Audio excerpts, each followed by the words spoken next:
What's up guys, Red Devil Ace. Hope you guys are having an awesome day. And today I would just want to make a video of me jotting down every little detail I can see and what were my first initial thoughts about this trailer, and a quick theory of what this trailer could mean for the series moving forward. And the trailer I'm going to go over is Five Nights at Freddy's Security Breach.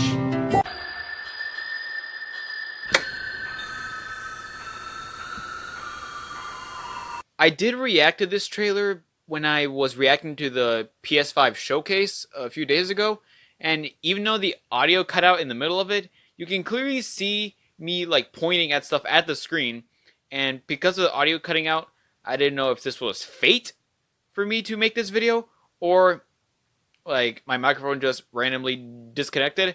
I don't know, but I'm making the video now, and let's hope that this theory actually holds some weight. And without further ado, let's get theorizing. Now, those who may not know what the Five Nights at Freddy's game series is, just let me give a quick summary. Basically, the Five Nights at Freddy's game series is a horror game series that puts you in the eyes of a mechanic, a child, or just a psychotic murderer, and you have to try to survive a certain number of nights in a certain location while there's a multitude of animatronics roaming around trying to kill you. And I'll go as far as beyond in saying that this might be one of the best horror games ever made due to its positive reception, but there's a certain little thing about these games that just brings people in. And I'm baffled that I'm even calling it little, because this is a really major thing when it comes to these games. And it's the storylines, the lore, the characters. There are so much mystery behind these games that it took people years to try to figure out the whole main story about this, because there's just so many loopholes and so many Easter eggs in these games that it would take a lifetime for just to have like a complete jotted and detailed list about what events happened and what time correspond. And I'm pretty sure that this game, Security Breach, is no different. There was certain little things I noticed throughout the trailer, which is why I'm making this video, so I can go over it with you guys. And without further ado, let's get started. Now, the trailer opens up and it looks like you're in the eyes of a child, and you're going through like certain little areas around this new location. And from the looks of it, it seems like we have a crocodile, a purple fox, and a brand new bear. And my god, when it comes to bears, there's like over like 18 different bears now, and the whole location just gives you like that sort of 80s vibe where there's just neon lights and still they have the checkered floors everywhere and stuff like that. And that's a pretty big point for me, which I'm going to go over later.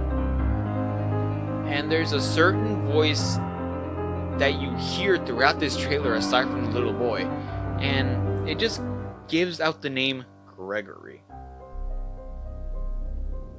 And when people saw this trailer, I think the first thing they were thinking, who is Gregory? When does this game take place? What is like the major point of this game? And who is involved with the animatronics in this particular entry in the series? And my theory is that this takes place in the 80s. More specifically, in the era that Five Nights at Freddy's 4 took place. What? Wait. Let me explain. Real quick. Don't you dare roast me. Let me explain.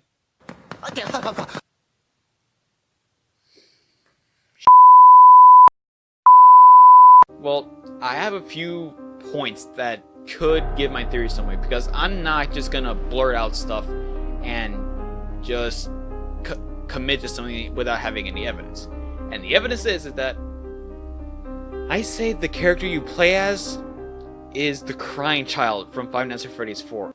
Now, that's another major point that people are going to roast me about, and I know this, but let me explain.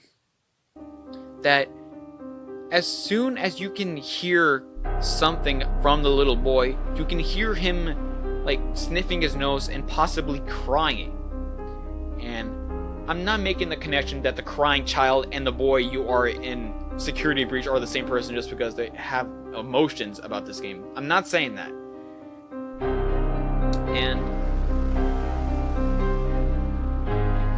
I don't know how to say this, but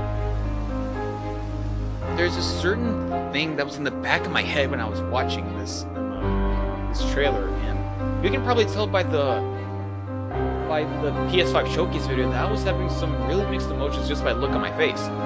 That why would someone make an entire mall of a failing company? Like, it clearly doesn't make any sense. It's because in the lore, Fazbear's Entertainment had a really bad reputation when it comes to pizzeria locations and just any kind of locations thereof.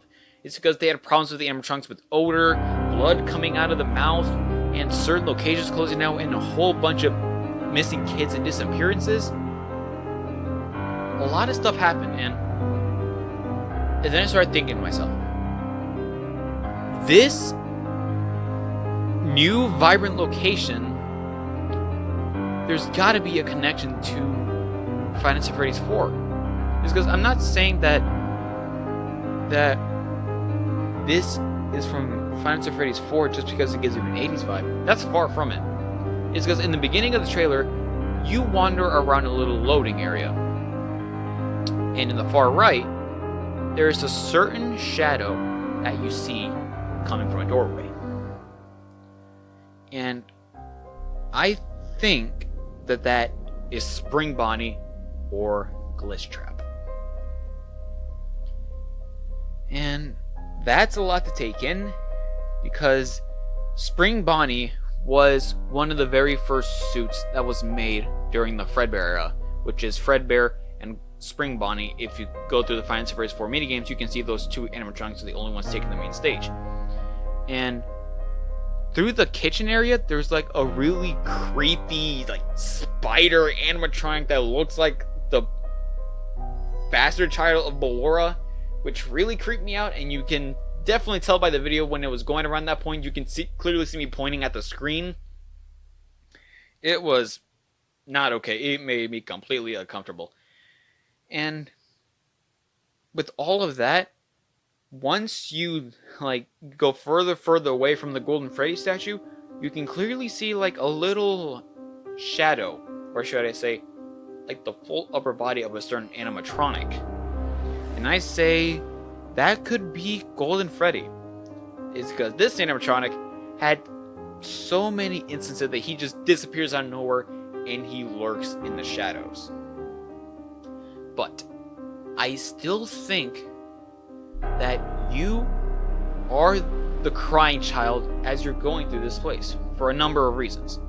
One, only a child could envision all of these animatronics in a really positive light. And this crying child looked like to be a pretty big fan of these animatronics, because in Five Nights at Freddy's 4, in his bedroom, he has plushies of these guys. He really cares about these animatronics, and even though he's having nightmares, he still sees this as his friends. Two, with the little maze and all of the pictures and stuff, this seems like a child's dream. This is like Chuck E. Cheese but in cartoon style. It's like any kid would like this from a visual standpoint. And I can tell from the experience I had with these games, nothing looks sane in this series. So I'm thinking that this takes place before the crying child got bitten by Fredbear. I stand by that. And there's a lot more to take in, and the final jump scare that they show you in the trailer, if you pause it as this new animatronic is jump scaring you, you can tell by the giant eyes and the little ear shadows that this could be Spring Bonnie. It's because in Help Wanted, Glitch Trap is like the remnants of Spring Bonnie. It's not like a full mechanical animatronic. You can tell by the little details on his arms, that suit is hand stitched. And judging from the timeline that I'm theorizing about this, they don't have that many animatronics in. They only have, like, characters. And I feel like these new animatronics got discontinued for some reason, because if this takes place in the 80s, we never saw the green crocodile or the light blue or the brown bear with the light blue lightning bolt down his chest.